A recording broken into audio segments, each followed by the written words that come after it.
여자들은 육각형 남자를 찾는다. 우선순위는 언제나 외모다. 키는 최소 175 이상이어야 하고 체형은 마르지도 뚱뚱하지도 않으면서 운동을 해서 탄탄해야 한다. 얼굴은 잘생기지 않아도 호감형이어야 하고 담배는 당연히 피우지 않아야 한다. 술은 사회적인 필요에 의해 적당히만 마시는 정도여야 한다. 성격은 둥글고 피곤하지 않아야 하며 직업은 대기업이나 공기업이나 공무원이면 좋다고 한다. 중견기업도 나쁘지는 않다고 하지만 실제로는 선호도가 낮다. 학력은 인서울 4년제나 지방 거점 국립대가 기준이 된다. 직업은 현실적인 안정성을 의미하고 학력은 유전적 능력의 지표로 해석된다. 자산은 부모 지원을 포함해 2억에서 3억 정도를 원하고 집안은 화목해야 하며 부모의 노후는 준비되어 있어야 한다. 이런 조건을 동시에 충족하는 남자를 찾는다. 조건만 떼어놓고 보면 평범해 보인다. 하지만 교집합으로 계산하면 극소수만 남는다.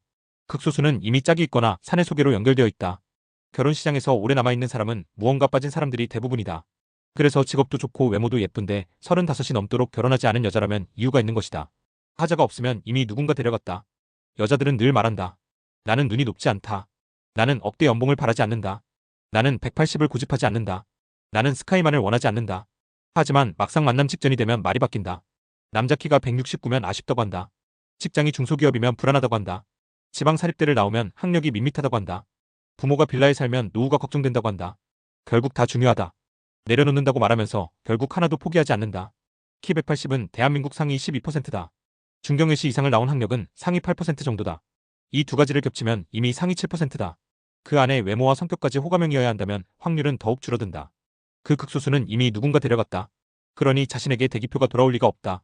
여자들이 말하는 기준은 평균이 아니다. 상위 35% 이상의 조건을 원한다. 한국 남성 평균 키는 172인데 여자들이 원하는 기준은 175 이상이다. 연봉 중위값은 4,800인데 여자들은 5,000 이상을 바라본다. 키와 연봉을 교집합으로 잡으면 이미 남자의 70%가 걸러진다. 여기에 학력 자산 지방까지 겹치면 거의 바늘구멍이다.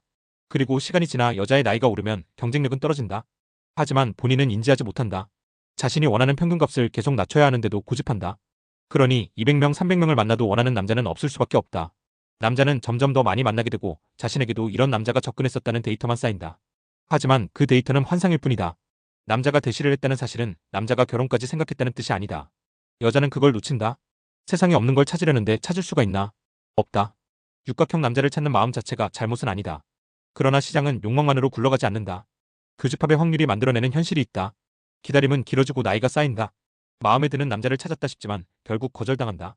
분노는 쌓이고 말은 거칠어진다. 그리고 결국 선언한다. 나는 비혼을 하겠다. 하지만 물밑에서는 여전히 남자를 만난다. 완벽을 기다리는 여자는 아무것도 얻지 못한다. 불완전함을 받아들이는 여자가 결국 결혼에 도달한다. 없는 것을 찾지 말고 가능한 것을 선택해야 한다. 가능한 조건을 받아들이고 부족한 부분을 함께 채워나가야 한다. 육각형은 태어나면서부터 완성된 문양이 아니다. 두 사람이 만나서 함께 깎아내고 맞추어가는 과정에서 만들어지는 것이다. 세상에 없는 걸 찾으려는데 찾을 수가 있나? 없다. 그러니 이제는 환상을 버리고 현실을 선택해야 한다.